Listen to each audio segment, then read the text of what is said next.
둥실 놀고요 낮에 낮에나 밤에 밤에나 상사랑이로구나. 아침에 우는 새는 배가 고파 울고요 저녁에 우는 새는 밍그려서 운다. 너영 나영 둘이 둥실 놀고요 낮에 낮에나 밤에 밤에나 상사랑이로구나.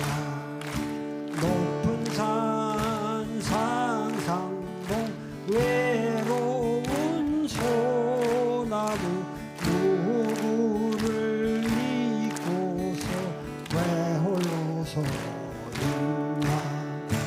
너여 나여 둘이 둥실 놀고요 낮에 낮에나 밤에 밤에나 상사랑이로구나.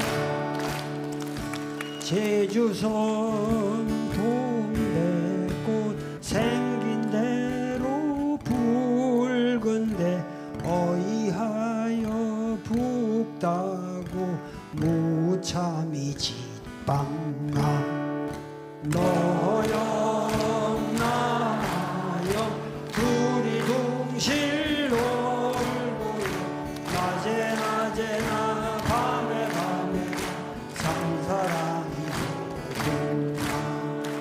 제주도 귤꽃은 향내가 구말리 피는 게 무서워 끓는 물을 붓는다.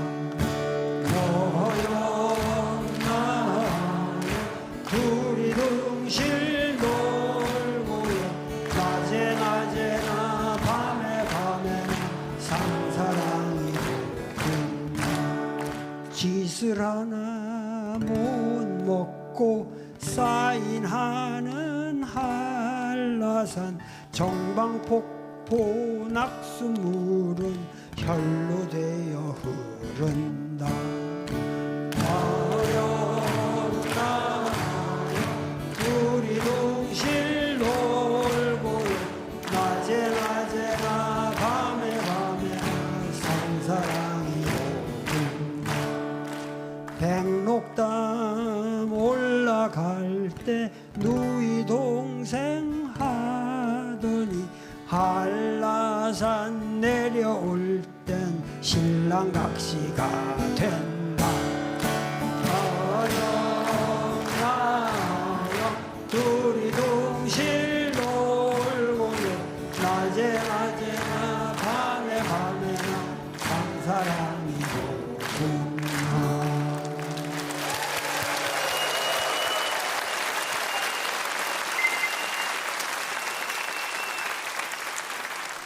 사실은 제가 노래를 좀 잘 부르는 편인데 오늘은 노래가 안 됩니다. 왜냐하면 너무 이 감격이 벅차가지고 노래 목소리가 아니에요 지금 제가. 그래서 여러분들과 같이 제주도를 생각해 본다는 것만으로 의미가 있는 것 같습니다. 왜냐하면은 사실은 4.3이라는 이걸 나는 이 4.3이 아직도 그 개념 규정이 안 돼 있거든요. 그래서 제주 4.3, 4.3만 하고 있는데 1차적으로는 1987년에 제주대학 학생들이 그때 이제 6월 항쟁이고 뭐 이 어떤 바람이 불 때 대자보에다가 우리 4.3은 제주 민중항쟁으로 불러야 된다.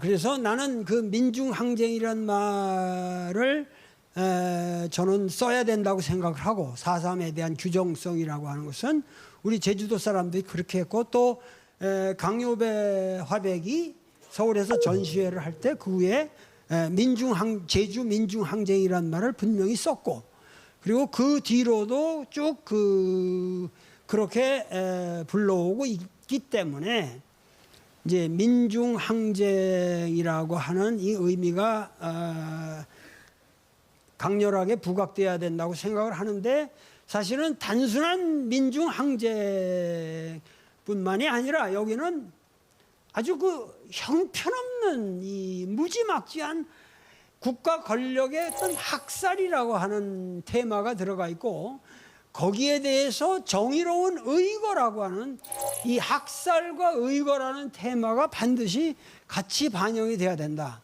이건 민중 항쟁은 항쟁이래. 이것은 어떤 의미에서 우리 민족사의 현대사의 가장 핵이 되는 거대한 사건이라는 것을 여러분들한테 다시 한번 말씀을 드리는데 원래 제주도는 옛날부터 내가 고전학자 아니에요. 원래 내가 현대사 학자라기보다는 이제 고전을 나는 뭐 조선왕조실록이라든가 고려사라든가 이런 거 읽을 때 행복한 사람이야 나는. 근데 이 제주라는 건 원래 이 탐나라고 불렀던 거 아닙니까? 이 탐나라는 게 뭐 여러 가지 설이 있지만은 내가 생각하기에는 어떤 저기 보면 탐모라라는 이런 표현도 나와요. 근데 이 모라라는 표현이 내가 보기엔 라는 역시 이거는 그 나라에서 온 것 같아요. 나라와 관련이 있는 이게 나라거든. 근데 제주말을 보면은 뭐 사삼 먹을까 이렇게 뭐든지 이렇게 꽉 이렇게 하죠. 무엇입니까 하면 여러 가지 실러블로 하는 걸 압축해서 꽉 이렇게 하는 습성이 있잖아요. 근데 우리말의 원형은 대개 모노실러블 단음절어라고 그래요. 우리나라 옛 고어가. 그러니까 우리말의 기본 거 보세요. 눈, 코, 입, 귀 다 단음절이잖아요. 꽉 이런 식으로 이렇게 전부 압축이 되는 형태거든요. 그래서 중국말도 기본이 단음절어잖아요. 아버지가 아니라 후 이렇게 되잖아요.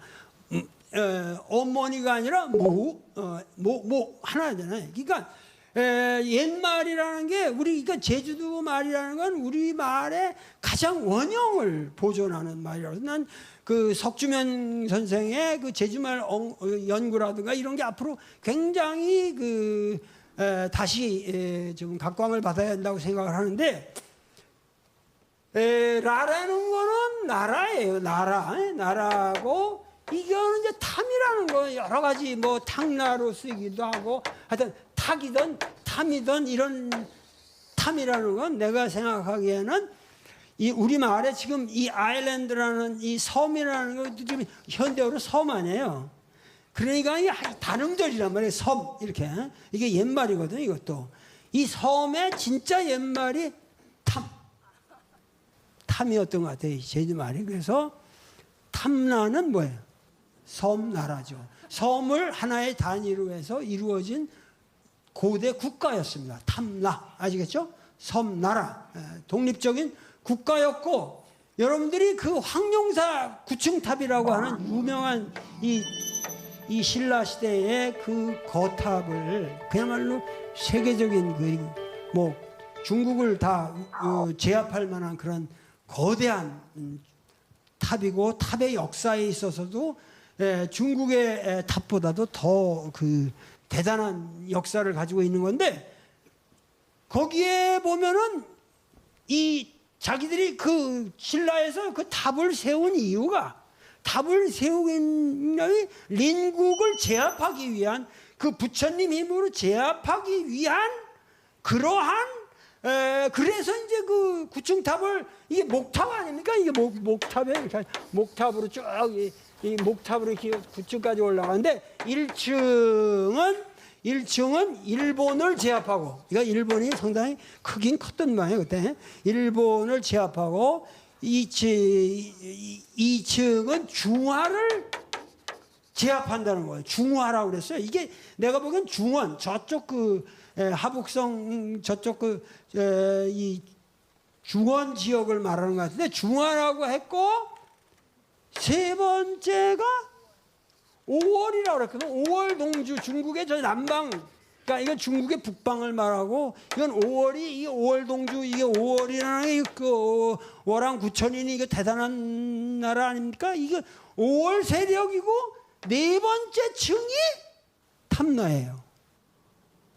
탐나를 제압한다. 그러면 탐나 탐나라, 탐나가 자그만치 일본 중화 5월과 동급의 거대한 세력이었다는 것을 알 수가 있죠.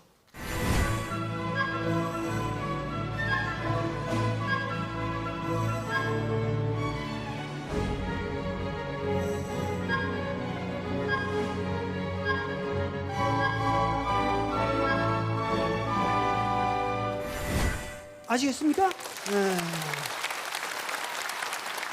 그러니까는 이 여러분들이 제주를 우습게 알아보면 안 된다 이거야. 과거부터 뭐냐면 제주는 엄청난 이런 국력을 가진 독립된 왕국이었는데 이게 고려 때 와가지고 이 고려의 소위 왕건이 이 여기를 이제 비로소 탐내기 시작해가지고 여기를 복속시키기 시작하는 거예요. 그래가지고도 계속 탐나라 부르죠. 그리고 고려의 광종 때 이 광종이라는 사람이 과거를 도입할 때 과거에다가 뭐라고 그랬냐면은 내가 아까 그걸 까먹었구나. 이 제주도가 이렇게 돈이 많을 그러니까 그 경제적 토대가 대단할 수는 없는 곳인데도 불구하고 왜 그렇게 이 신라의 그 황룡사 탑에 그 이렇게 4층에 올라 앉을 정도로 탐나가 셌냐면은 역시 그 이 제주도의 위력이라고 하는 것은 해양 세력으로서의 이 덕판배라고 하는 거 아십니까? 이 제주도에서 만든 배가 옛날부터 앞에다가 이 엄청난 이 나무들, 소나무나 이런 걸로 해서 강하게 몇 겹으로 이 덕판을 대기 때문에 여러분들이 아셔야 될 거는 이 제주도 덕판배가 소위 말해서 이순신의 판옥선이 됐고 그 뚜껑을 덮은 게 거북선이요. 그렇게 된 거라니까. 그러니까 이런 것도 이 거북선이라는 게 어떻게 나왔냐? 이게 제주도가 아니면 안 나왔던 거예요 이게. 그러니까 일본 배라고 하는 거는 이렇게 해서 허리허리 이렇게 해가지고 이놈들은 칼 차고 이렇게 하라락 하다가 샥 올라가가지고 배 위로 그래가지고 막 쳐가지고 뺏고 이러는 거거든요. 근데 우리 배는 이렇게 생긴 일본의 이런 배가 아니라 앞에다가 그냥 이따우만한 이런 배를 이렇게 2층, 3층으로 해가지고 이 거대한 이 앞에 이렇게 가로지르는 덕판이 있었단 말이야.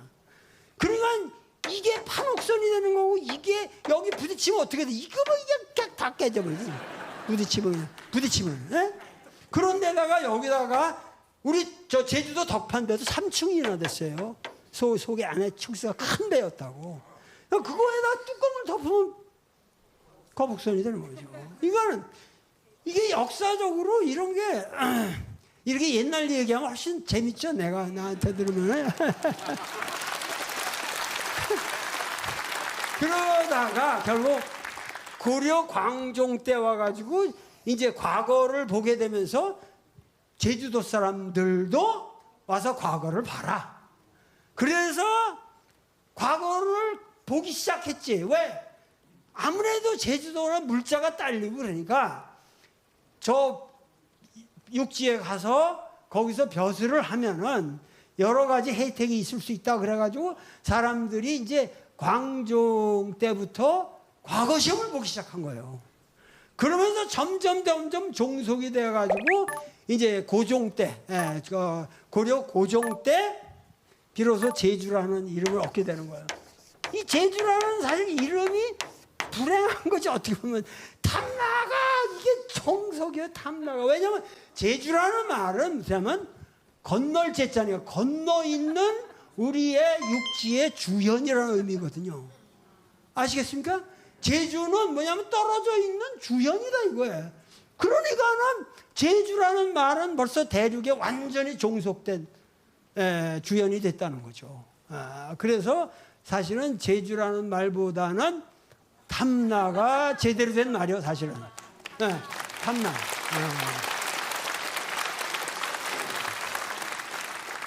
하여튼 이런 얘기를 하자면 끝이 없고, 아까 첫 시간에 주제로 우리가 돌아가서 인민위원회가 끝까지 버티다가 그 소위 말해서 북국민학교에서 지금 관덕정 뒤쪽에 그 북국민학교에서 이제 3.1절 행사를 이제 그 미군정에 과시하는 용으로 사람들 보고 이제 모이라고 그러니까 제주도 사람들이 굉장히 의협심이 와가니까 그냥 수만 명이 그냥 모였단 말이에요. 모여가지고 나오는데 거기 기마 경찰이 있었는데 그 전에도 뭐 복시환 사건이니 뭐 이런 사건들이 걸려 있어요. 제주도에 보면 복시환이라는 게 뭐냐 후쿠이지마루라는 그 배인데 이 오사카에 사는 사람들이 여기 이제 해방이 되는데 제주도가 인민위원회도 수고하고 이러니까 거기 그 교포들이 이제 교민들이 모아가지고 제주도 우리를 도와줘야 한다고 엄청난 그 배를 그 렌트해가지고 전기 시설을 할 수 있는 뭐 못하고 뭐 이런 걸 해가지고 여기다 보낸 거예요, 그 배를. 그런데 이놈들이 미군정이랑 그 친일 경찰들이 이거를 헤쳐먹은 거지. 이걸 밀수배다 이렇게 휘몰아가지고 그래가지고 이 후쿠이지마루 배 사건이 아주 컸어요. 그래가지고 하니까 이제 거기에 반발하고 이렇게 하니까 나중에 이놈들 안 되겠다. 이 무지막지한 놈들 막 배를 렌트해가지고 막 전기시설까지 가지고 오고 자기들 나름대로 정말 이 자치 능력이 대단하구나. 그러니까 여기다가 응원경찰이라고 해서 엄청난 경찰력을 여기다 보강을 하게 되는 거예요. 그럴 때 지금 관덕정 사건이 벌어지는 거라. 이제 조병옥이가 이거는 정당방위다. 우리는 사과할 필요 없다. 그런데다가 이제 그 이승만이 부추기는 거죠. 그래가지고 미군정이 그때부터 이제 강력한 이걸 나가게 되는데 여러분들이 아셔야 될 거는 이런 얘기를 하면은 내가 지금 세월이 좋아졌으니까 이런 얘기를 하는데 우리나라를 진짜로 다스린 35년 동안을 우리나라를 실제로 지배한 최순실이 있어요. 최순실이. 예? 최순실은 최근에 몇 년간 난동을 부렸던 사람이고 35년간 우리나라를 실제로 지배한 한 사람이 있어요. 35년간이면 여러분들 누구라고 생각하십니까? 여러분들 머릿속에 감이 오는 사람이 없죠. 숨겨져 있는 사람이. 이 사람이 불과 미국의 대위요. 미 군정의 대위였는데 이 하우스만이라는 사람이 실제로 이 모든 우리 정말 이 남조선의 불행한 역사를 다 만든 놈이라고 말해도 과언이 아닙니다. 그런데 그런 얘기는 내가 여기서 다 얘기할 수가 없고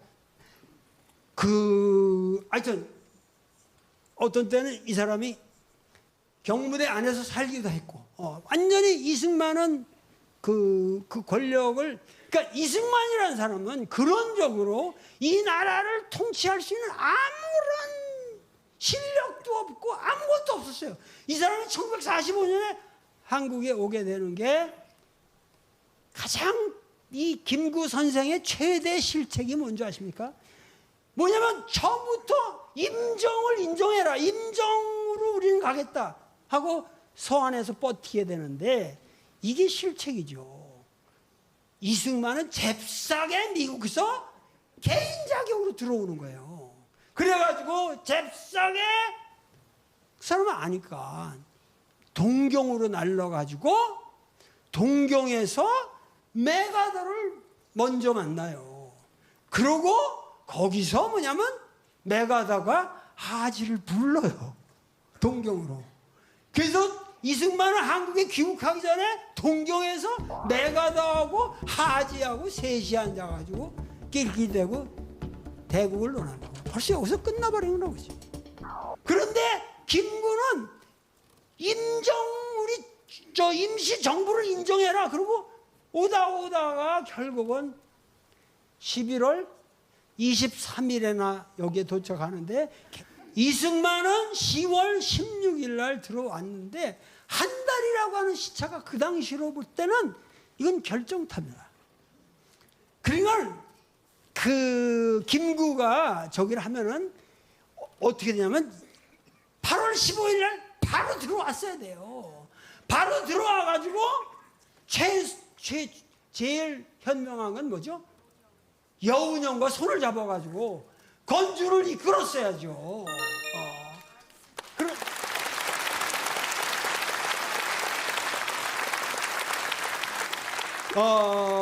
이 이승만이라는 사람이 들어와가지고 이제 미 군정이랑 이렇게 결탁을 하게 되는데, 이미 이제 하지라는 인물이 다음에는 한국에 와서 뭐냐면 국방경비대라는 걸 창설하게 된단 말이죠. 그러니까 우리나라에는 뭐냐면 1945년부터 48년 8월 15일까지는 우리나라에 군대가 있을 수가 없어요. 군대가 있을 수가 없어요. 왜? 미 군정이 다스리니까 한국 군대가 있을 수 없어요. 그리고 한국 군대를 허용할 수 없는 거는 뭐냐면 소련과 계약이 있기 때문에, 서로 약속이 있기 때문에 아직은 국군이 있을 수가 없어요. 그러니까 뭐라 그래? 그래도 이거 없을 수는 없고, 그러니까는 뭐냐면 우리나라 치안을 도모한다는 의미로 군대를 국방경비대라고 부른 거예요. 국방경비대라고 부른 거예요. 경비대라는 건 뭐예요? 마치 경찰 입장에서는 경찰 예비대다 그거예요. 그러니까 경찰 입장에서는 그 당시 군대라는 거를 뭐야? 자기들 부하기관, 소속기관으로 본 거예요. 그런데 군대에서 보면은 경찰이라는 건 뭐예요? 이 새끼들은 전부가 친일파 새끼들이고 바로 그 독립군들을 다 때려잡던 그런 나쁜 놈들인데, 그러면은 이쪽에서는 뭐냐면은 경찰들은, 한국의 국방경비대는 전부 빨갱이 새끼들 이렇게 부르는 거죠. 그러니까 이쪽에서는 이쪽을 친일파 새끼들, 경찰에서는 국방경비대를 전부 빨갱이 새끼들이라고. 왜? 그 당시 미국이 들어와가지고 국방경비대에 들어올 때 사상검증이라든가 무슨 신원보증이라든가 이런 걸 복잡하게 안 했어요. 그러니까 지금 당장 사람이 급하니까 그래가지고 어중이 떠중이 빨리빨리 긁어 모아서 급조한 거거든요. 그리고 모든 군대가 뭐냐면은 향토연대라고 그 지역에서 모병을 한 거예요. 그 당시 우리나라 군대라고 하는 것은 여러분들이 아셔야 될 거는 그야말로 형성 중이었다고. 형성 중인 거지 고정된 어떠한 실체가 아니에요. 그래서 사람들도 뭐 이게 들락날락했고, 그렇고 여러분들이 예를 들면 박정희가 뭐 빨갱이로서 뭐 군대 그 세포 조직을 담당하고 있었다, 이런 말도 별로 그렇게 대단한 말이 아니에요. 왜냐하면 그때는 그런 사람들이 한둘이 아니었으니까. 우리나라 군대라는 게. 그러니까 여러분들은 군대 그러면은 군대 안에는 빨갱이가 있어서는 좌파 사상가가 있을 수 없다고 생각하지만, 여러분들 뭐 소련에는 군대가 없습니까? 사실 좌파 사상을 갖고 있다 해도 군대라고 하는 건 뭐예요? 군이라고 하는 것과 여러분들 이 경찰이라고 하는 건 전혀 다른 거지 않습니까? 군이라는 건 뭐 1차적으로 외적에 대해서 우리나라를 보호한다는 게 군대예요. 그러니까 군이라는 건 어디까지나 대외적인 뭐 이 국가를 보위하는 책임을 지는 거죠. 경찰이라는 건 뭐예요? 이 국가 간의 전쟁을 하는데 경찰이 나가 싸워요? 아니죠. 이거는 뭐냐면 국내 치안, 대내의 문제란 말이죠. 그러니까 경찰과 군대는 다른 거예요. 경찰이 외국 군대하고 싸우는 게 아니고 군대가 국내 치안 문제에 관여하는 건 아니란 말이에요. 근데 이승만은 당장 뭐냐면은 이 경찰력 가지고 안 되니까 국내 치안 문제까지도 군대의 기능으로 집어넣은 거죠. 그리고 군대를 그렇게 악용을 한 거죠. 그렇게 악용을 한 거고. 자, 그런데 자 보세요. 그래서 그렇게 해서 1년간 그 소위 말해서 여기 그 초대 도지사를 한 그러니까 우리 이 제주도가 도로 승격하잖아요. 이게 언제 승격을 합니까?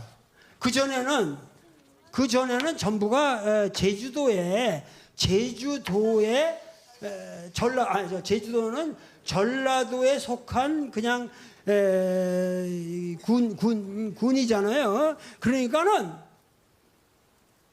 한평천지 늙은 모임이 광주 고향을 보려 하고 제주어선 빌려 타고 해남으로 건너갈지 흥양의 도든 배는 이렇게 나가잖아요. 이게 뭐냐면은 그 당시 제주도는 지금 여기 제주 이 호남가에 나오는 이 지명들 가지고 이걸 말을 만든 건데 제주가 들어가죠. 제주 어선 빌려 타고 해남으로 건너갈지. 그러니까 제주도는 전통적으로 이건 전라도의 일부였는데 이 미군정 때 이거를 도로 승격을 시키는 거예요. 아시겠습니까? 46년에. 그러니까 그러면은 여러분들 참 좋다. 그 좋다고 그래야 됩니까? 그때 인민위원회는 강력하게 반발을 한 거죠. 왜냐하면 도로 승격해서 좋은 게 아니라 이놈들은 뭐냐면 도로 승격하면서 군대하고 경찰력을 완벽하게 보강할 수 있는 명분을 얻는 거죠. 그러니까 인민위원회에서는 우리는 그러니까 독립된 통일 정부가 수립된 이후에 그거는 도의할 문제지. 니들 마음대로 여길 도로 승격하고 그러지 마라. 그러니까 그런 것부터 이제 충돌이 시작되는 거예요. 전부가.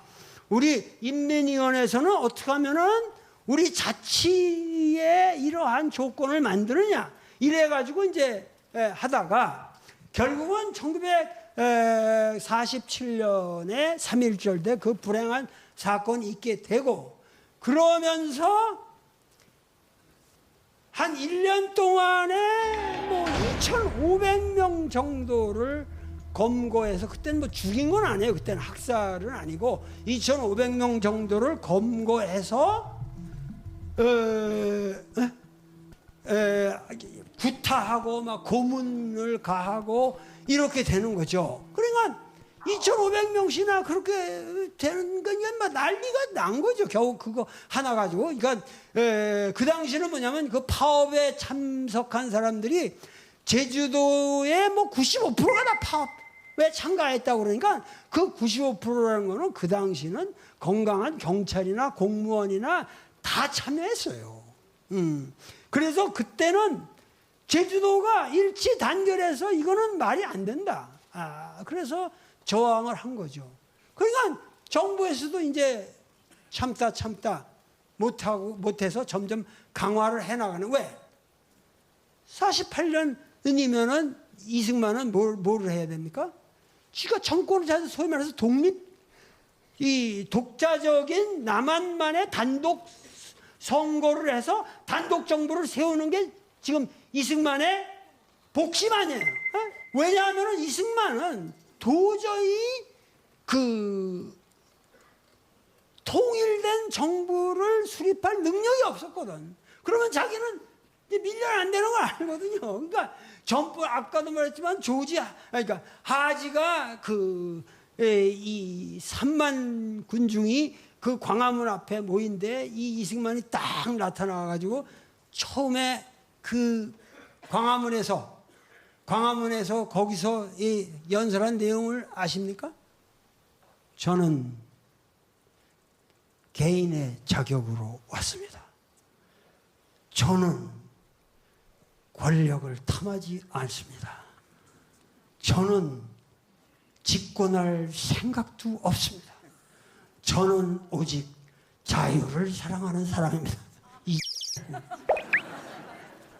이승만은 용서할래야 용서할 길이 없는 우리 역사에 너무도 불행한 사건이에요. 그 사람 하나가 잘못 들어온 것이. 그런데 그 사람은 그 교활하기가 도무지 이를 데 없어요. 어떻게 그런 연설을 중앙청 앞에서 그렇게 쌩 거짓말을 하면서 국민들을 속였고, 그 당시만 해도 말이죠. 우리는 미국의 뭐 프린스턴 박사고, 프린스턴 정치학 박사인데 논문까지 다 검토해 봤거든요.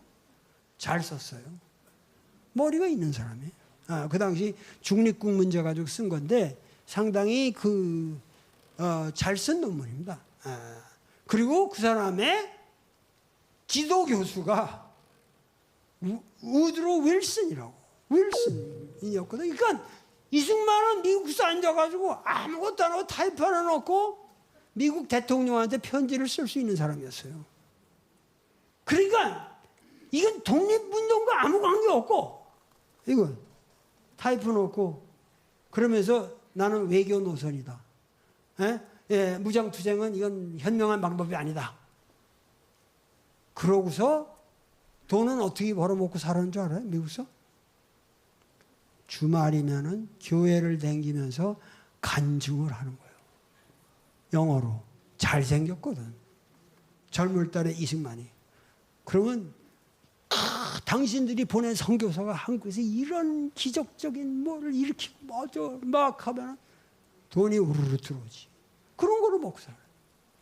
그러니까 오묘한 사람이죠. 오묘한 사람이에요. 그러니까 우리는 그 당시 이승만 박사. 나도 어릴 때는 이승만 박사가 대단한 사람인 줄 알았지. 뭐 양녕대원의 후손에다가 프린스턴 박사에다가 하버드 대학은 또 석사고 뭐 해고서 우리가 깜빵 속은 거죠. 이런 게 비극이에요. 그러니까 참 그 역사의 좌표를 정확하게 설정하고 살아야 되는데, 나는 외국 유학을 떠나기 전에 3개월 동안 이 조국 강산을 모르고 내가 외국을 나간다는 건 부끄럽다.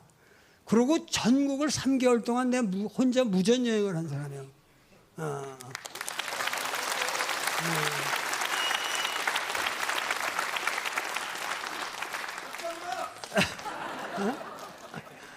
나는 그때 보았던 우리 대한민국의 강산이 정말 내 가슴속에 깊게 박혀 있어요. 하여튼 그건 딴 얘기고, 자 봅시다. 이제 이렇게 해가지고 이렇게 사태가 점점 악화되는데, 그렇게 검거를 했으면은 검거를 그냥 한 것만이 문제가 아니라 그냥 고문을 하고 그러다가 조천 중학에 다니는 김용철 군을 고문치사를 해버리는 거예요. 그렇게 하고 또 모슬포 지서에서 양은하라는 청년을 고문치사를 하는 거. 이게 3월달이란 말이에요. 이게 3월달. 그러니까 김용철, 양은하 또 한 명이 있는데, 하여튼 이런 사람들이 경찰서에서 고문치사를 당하는데, 여러분들 생각해 보세요. 4.19가 어떻게 일어났어요? 김마산에서 김주열이라는 그 고등학교에 들어간 학생인데, 걔를 눈에다가 여기 체류탄을 박은 게 떴잖아요. 그래서 우리가 그걸 보고 분노를 해가지고 4.19 혁명의 도화선이 됐고, 이 80년대 우리 소위 민주화라고 하는 이 거대한 물결이 뭘로 일어났어요? 결정적인 거는 서울대학 언어학과를 당기는 박종철 군을 남산에서 그냥 고문해가지고 죽여버리는 이 박종철 고문치사로 인해 가지고 이 80년대 전두환이 그렇게 그냥 등등하던 거꾸로지기 시작하는 거 아니에요. 마찬가지로 이 제주도에서 고문치사가 발생했을 때 제주도 사람들을 이렇게 탄압하는 걸 이거 어떻게 용납을 하냐? 그래가지고 하다가 이제 이 김달삼이라는 인물이 등장을 하게 되는 거죠. 자, 이 사람은 하여튼 김달삼이는 유학생이고 일본에서 육사 비스르만대를 나오기도 했고 하여튼 굉장히 생기기도 잘생기고 상당히 사상이 뚜렷한 사람인데 이 사람이 우리가 이렇게 당할 수는 없다. 그래 가지고 300여 명이 무장을 하게 돼 가지고 4월 3일 날 24개 지서 중에서 12지서를 경찰서를 습격을 한 거죠.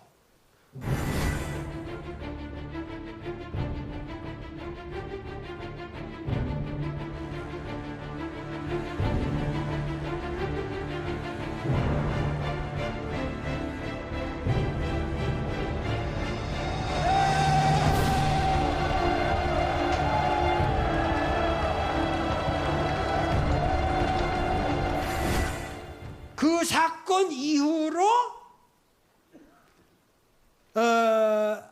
이승만 입장에서 볼 적에는 이게 올 것이 왔다 이렇게 생각했던 거죠. 뭐냐면은 이 제주 사태를 상당히 이거를 엄격하게 다스려야겠다고 하는 벌써 봉알이 있었던 사람이에요.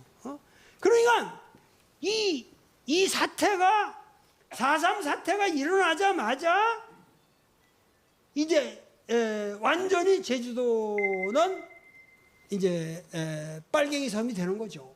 그리고 무자비한 탄압을 시작을 하고 그때부터는 완전히 이제 무력 대 무력으로 간주를 하고 들어가니까 그 이전하고 상황이 아주 달라진 거죠. 근데 중요한 거는 이렇게 해가지고 하니까는 우리 제주도 사람들이 그렇게 만만한 사람들이에요. 그러니까 거기서 이제 산으로 들어가서 제주도는 이 숨을 때도 많고 이러니까 그렇게 해가지고 이제 지속적인 투쟁을 해 나가기 시작하는 건데 아주 간략하게 우리가 말씀을 드리면은 일례를 주면 월남에 호지명 같은 사람 아시잖아요. 호지명도 처음에 일어날 때는 똑같이 이렇게 시작을 한 거예요. 이렇게 시작을 하는데 그거는 그 사람은 엄청난 보급품을 받을 수 있는 루트가 있었고 뒤에 캄보디아라든가 중공이라든가 여기 쭉 있었기 때문에 계속 이 지원을 받을 수 있었지만 우리나라 한라산에 올라간 사람들은 이게 무언 보급이 있고 무언 투쟁이 가능하고 이 사람들이 무슨 공산주의자고 무슨 빨주산이냐 이거예요. 그야말로 지슬이 말해주는 그것이 난 전부다 그거예요.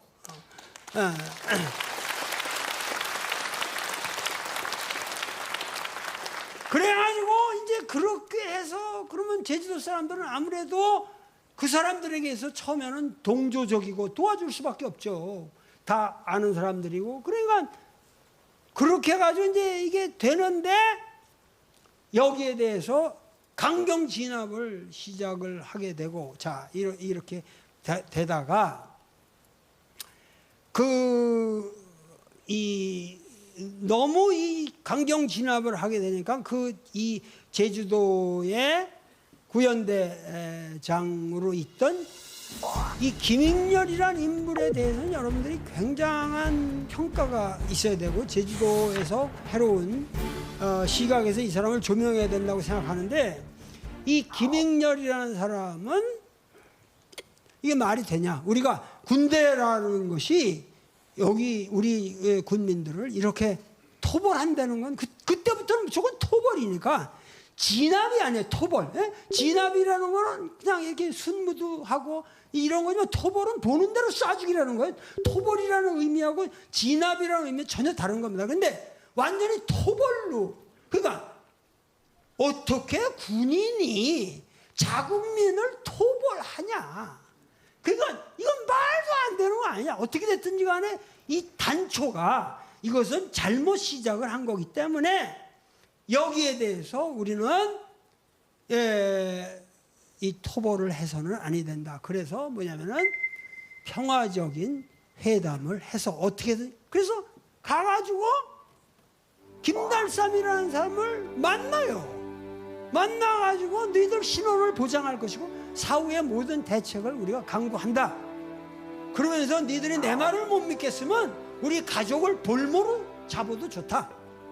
이렇게 해서 진정성을 보여주면서 김익렬 중령이라는 사람이 그렇게 강하게 얘기를 하거든요. 그래가지고 김달삼하고 평화회담이 성사가 된단 말이에요. 더 이상 우리가 무력 대 무력으로 이건 해결할 문제가 아니라 평화적으로 해결합시다. 그런데 이제 조병옥이가 내려온 거죠. 그 당시에 그때는 미 군정이었으니까 47년만 해도 미 군정의 이 경부 48년에 이 경부부장이었던 조병옥이 내려와 가지고 갑자기 선회하는 거죠. 야, 네 마음대로 평화회담을 해? 웃기지 마라. 이거는 엄벌을 내려야 되고, 그러면서 뭐냐면은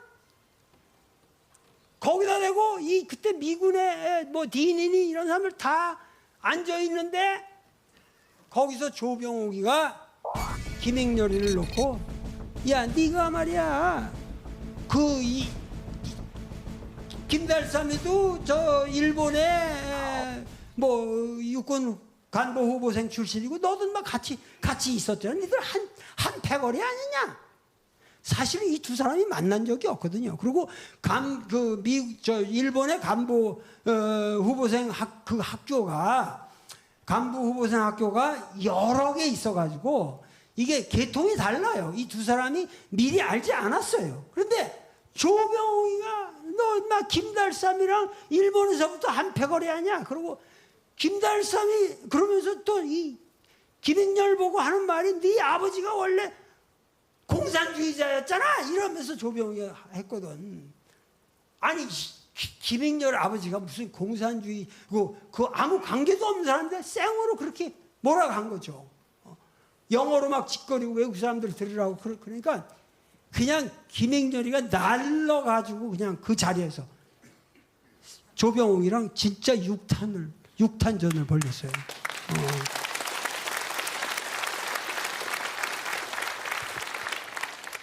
김익렬이 얘기가 붙어보니까 세더라는 거예요. 조병옥이가 그렇게 이 덩치가 좋았어요. 그 사람이.